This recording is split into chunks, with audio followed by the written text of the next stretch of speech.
Latest news update के लिए हमारे चैनल को सब्सक्राइब करें और साथ ही बेल आइकन को दबाएं।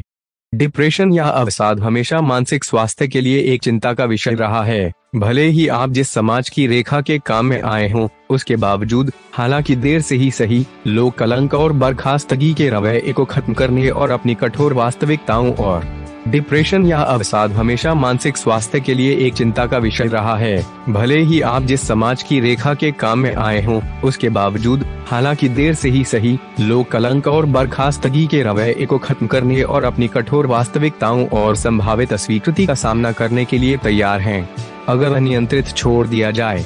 बेशक प्रसिद्ध हस्तियों की दृष्टि और आने वाले प्रभावितों और इसके साथ उनके संघर्षों के बारे में खुलकर इस बदलाव का कारण बना, और बॉलीवुड समाचार हलकों में इसके बारे में खुलने वाला नवीनतम सेलेब सेलिना जेटली है। पिंक विला को एक विशेष साक्षात्कार में अवसाद के साथ अपनी लड़ाई का खुलासा करते हुए सेलिना जेटली ने कहा, सभी रोमांस और कैंडललाइट्स और वैलेंटाइन दिलों की सच्ची परीक्षा इस तरह से कई बार होती है जब कोई नीचे और बाहर होता है।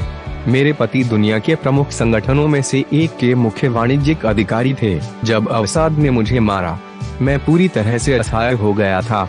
डॉक्टरों की सलाह पर उन्होंने इस्तीफा देने का फैसला किया और मेरे लिए ताज़ा पहाड़ की हवा में पूरी तरह से बदलाव करने के लिए उन्होंने हमें वापस ऑस्ट्रिया में अपनी अल्पाइन संपत्ति में स्थानांतरित कर दिया।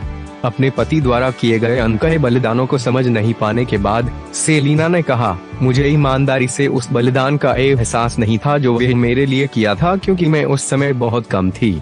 किसी भी तरह से ध्यान रखा जाना और प्यार किया जाना एक ऐसी चीज है जिसका मैंने इस पूरे चरण के दौरान अनुभव किया। अवसाद से बेहतर जीवन भर की प्रतिबद्धता है। डिप्रेशन ज्यादातर शो नहीं करता है, यह भीतर रहता है और लोग इसे पहचानते नहीं हैं, यह चिंता करते हुए कि यह उनके अस्तित्व को चकनाचूर कर देगा। मानसिक पीड़ा को छुपाने की लगातार कोशिश बोझ को बढ़ा देती है। इसलिए सहायता प्राप्त करें, अपने जीवन से उन सभी को समाप्त करें जो आपको नीचे लाते हैं या नकारात्मकता में जोड़ते हैं। व्यायाम करते हैं, मदद के लिए पूछने में संकोच न करें। टूटा हुआ व्यक्ति हमेशा सबसे कठिन प्यार कर सकेगा, क्योंकि एक बार जब आप अंधेरे में होते हैं तो आप चमकने वाली हर चीज की सराहना करना सीखते हैं।